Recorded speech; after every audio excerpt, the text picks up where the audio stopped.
विश्वामित्र नगरी बक्सर में हमारे जितने अभिभावकगण आए हुए हैं सबको हमारा प्रणाम और नमस्कार। मेरा जो है सबसे बड़ा लड़ाई बक्सर को लेकर यह है कि बक्सर जो है आज तक सबसे पिछड़ा हुआ जिले में आता है बिहार में।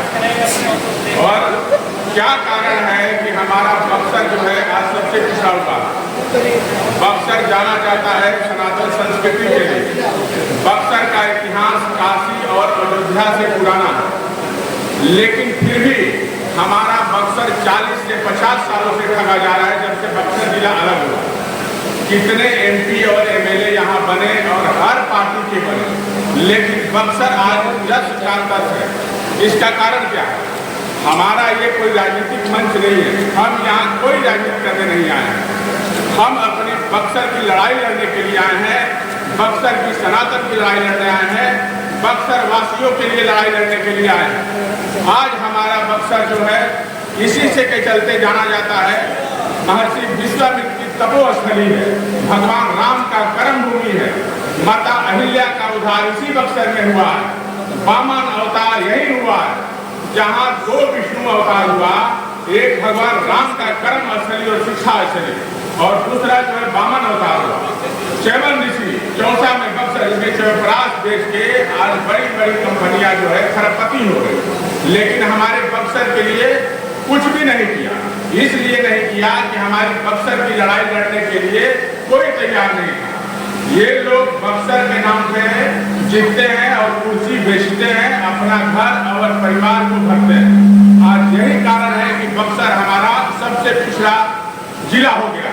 देखिए, बहुत बड़ी खुशी की बात है, आज जब हम बक्सर में सनातन की बात करने लगे तो सारे बक्सर में सनातनमय हो गया।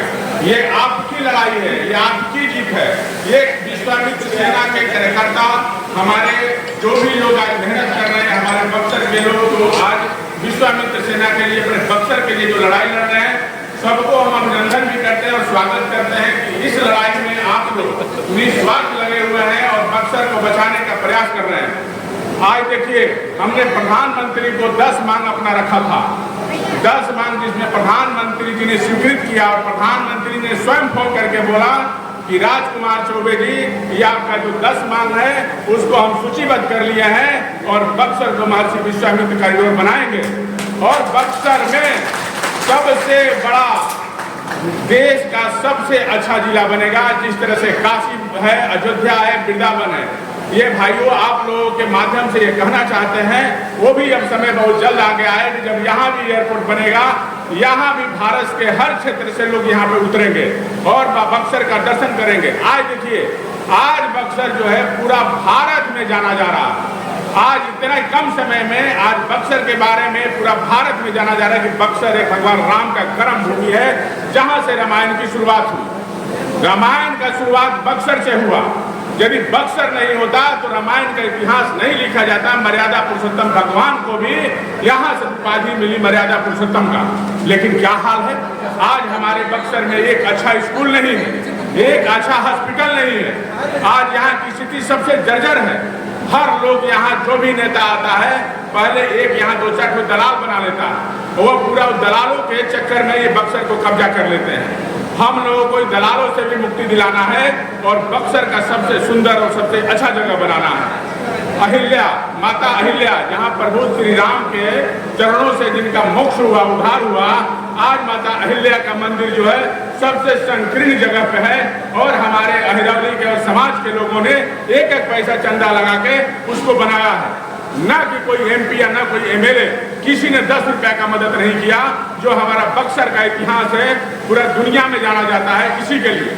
आज बनारस जो है, आप एक बार देखिए जाके, यहाँ सारे लोग बनारस जाते हैं। आज देखिए, बनारस में सबसे ज्यादा रोजगार 99% है टूरिज्म के वजह से।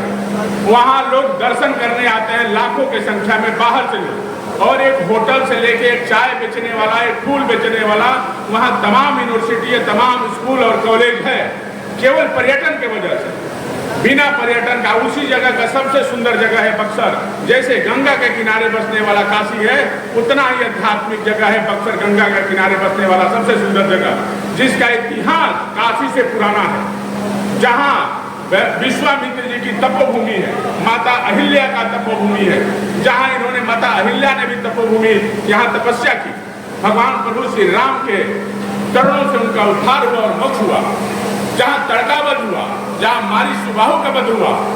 तो हम यही कहते हैं, विश्वामित्र सेना का मांग यही है कि यहाँ महर्षि विश्वामित्र कॉरिडोर बनेगा और जरूर बनेगा। यहाँ एयरपोर्ट भी बनेगा और बक्सर जो है भारत का सबसे सुंदर जिला बनेगा, काशी की तरह। ये हम आप लोगों से ये वचन देते हैं, इतना सुंदर सनातन का आध्यात्मिक शहर बक्सर बनेगा और बिहार का धार्मिक राजधानी बनेगा। और सबसे बड़ा बात है कि बिहार का धार्मिक इतना बड़ा इतिहास सनातन का कहीं नहीं है, कहीं नहीं है इतना बड़ा सनातन का इतिहास। ना कहीं गया में है, ना कहीं है, केवल बक्सर में है। और हमको आज बड़ा खुशी की बात हुआ कि हमारे देश का जो है यशस्वी गृह मंत्री जी ने और प्रधानमंत्री जी सीतामढ़ी में एक माता सीता का कॉरिडोर बनाया गया है, जिसमें आर्किटेक्ट ने जिस तरह से अयोध्या बना उसी तरह से वो भी बनने का सिलसिला जारी हो जाएगा। लेकिन हमारा यही मांग है, जहाँ भगवान श्री राम माता सीता से वहाँ विवाह हुआ बक्सर से जाने के क्रम में, तो महर्षि विश्वामित्र का भी कॉरिडोर बनना चाहिए कि नहीं बनना चाहिए? बताइए आप लोग यहाँ जो बनना चाहिए कि नहीं बनना चाहिए?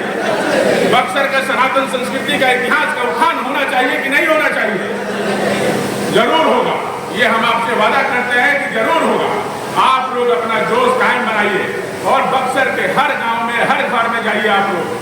आज हमारा बक्सर में एक आदमी पूछे कि हर आदमी राजनीति करने वाला बक्सर के लिए क्या किया, बक्सर के लिए क्या किया? आप लोग कभी जाइएगा नीम करौली, इसमें से कुछ लोग गए होंगे या जाने वाले होंगे।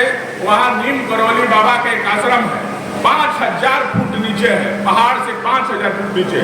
लेकिन वहाँ पे देखिए सनातन की ताकत, वहाँ होटल से लेके तमाम चीजें जो है बन गई। इतना बड़ा भीड़ होता है और इतना रोजगार मिलता है लोगों का, टैक्सी वाले का। वहाँ हॉस्पिटल बन गया, वहाँ होटल बन गया, वहाँ सारा कुछ पहाड़ के नीचे बन गया है, 5000 फुट नीचे। बक्सर का खाली विकास जो है किसी के नौकरी और चाकरी से नहीं होगा, पर्यटन से होगा। यहाँ तमाम सबसे बड़ा जो है हमारा बक्सर का, हमारा सनातन का, हमारा लौटा दो। हमको कुछ नहीं चाहिए, हमारा जो इतिहास है वो लौटा दो। महर्षि विश्वामित्र कॉरिडोर बनना चाहिए, इतना हमारा मांग है और इसी के लिए लड़ाई लड़ रहे हैं।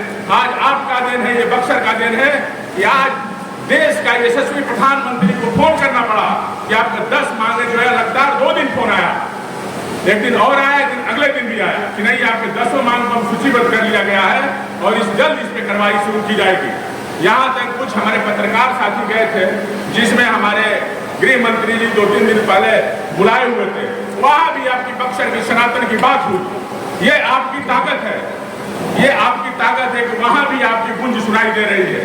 अब बक्सर का विकास होने से कोई रोक नहीं सकता है। और हमको तो इस बात का हमारी औकात क्या है, हम तो अपनी बक्सर की लड़ाई लड़ने आए हैं। हम यही बक्सर के मिट्टी के पले भरे लोग हैं। बाहर गए दर्द देखे कि आज हमारे बक्सर के लोग जो है किस तरह से इतना सब कुछ होने के बावजूद भी बाहर जाते हैं। लेकिन हम वादा करते हैं कि एक आदमी भी बाहर नहीं जाएगा यदि हमारा महर्षि विश्वामित्र कॉरिडोर बन जाएगा। बनारस की तरह 90% लोग यहाँ रोजगार करेंगे और बड़ी अच्छे से अपना पालन पोषण शिक्षा सब कुछ करेंगे।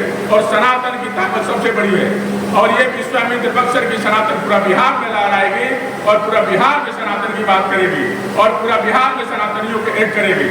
हम जब जब कमजोर हुए हैं तब तक हमारे विरोधी हावी हुए हैं, अपने ही लोग हमारे विरोधी हावी हुए हैं। इसलिए हावी हुए हैं कि हमको उनके जाल में हम लोगों को फंसाया जाता है। कभी हम लोगों के बारे में कुछ भी बक्सर के बारे में बात नहीं किया जाता है। आपको हमारा हक है, पूछना है कि आप हमारे बताइए कि बक्सर के लिए आपने क्या किया, एकदम पूछिए। आप सबको पूछना चाहिए, लड़िए, डरिए मत। जब जब डरेंगे तब तब आप हमेशा खटाई और उसके जैसे कहते हैं ना, उसमें आप गड्ढे में गिरते जाएंगे। आपको पूछना कर्तव्य है, इसलिए आप पूछिए कि हमारे बक्सर के लिए क्या किया है आप। हर आदमी यहाँ बक्सर में लुटने आता है। आप समझिए कि बक्सर इतना कमजोर क्यों हुआ कि हर आदमी बाहर से आता है, कहता है कि बक्सर में टिकट ले लीजिए, आप बक्सर से चुनाव जीत जाइएगा।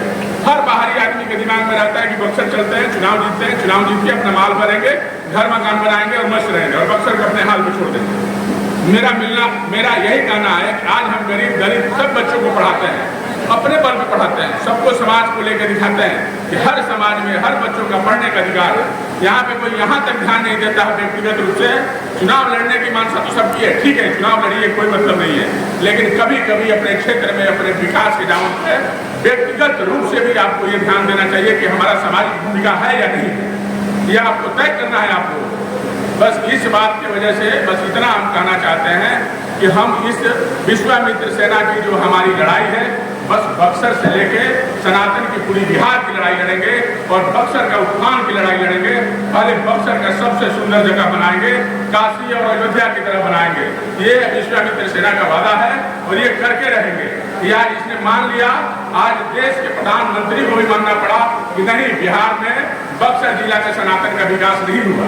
उनको मुंह से कहना पड़ा, हमारे गृह मंत्री जी को भी ये कहना पड़ा। ऐसा नहीं है, ऐसा सदियों में प्रधानमंत्री सदियों में आते हैं, कोई भी हमारा बक्सर का एमपी वहां तक मैसेज नहीं दिया कि आप हमारे बक्सर सनातन संस्कृति के लिए जाना जाता है।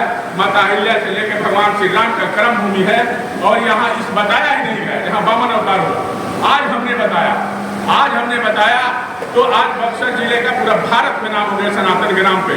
बम्बे तक एक हमारे मित्र हैं, उन्होंने फोन किया, करे भाई बक्सर इतना पौराणिक जगह है, भगवान राम का कर्म भूमि है, माता अहिल्या वही अवतार हुआ, तड़का वध वही हुआ, वामन अवतार यही हुआ। हमारे बक्सर जिला के बाहर भी बक्सर के बारे में, सनातन के बारे में बहुत लोग नहीं जानते हैं कि बक्सर किस लिए जाना जाता है। बक्सर के मुगलों के बीच में जो युद्ध हुआ है उसके बारे में लोग कहते हैं कि चौसा और बक्सर इसलिए जाना जाता है। मेरी बस इतनी ही बात है और सबको बस यही है कि इस लड़ाई में, विश्वामित्र सेना की इस लड़ाई में आपको सबको साथ मिलकर रहना है और चलना है और बक्सर की लड़ाई लड़ना है। इसी के साथ हम अपने वारी को विराम देते हैं और एक बार बोलते हैं, जय श्री राम, जय श्री राम, जय सनातन, जय सनातन, जय बक्सर, जय बक्सर, जय बिहार, जय बिहार।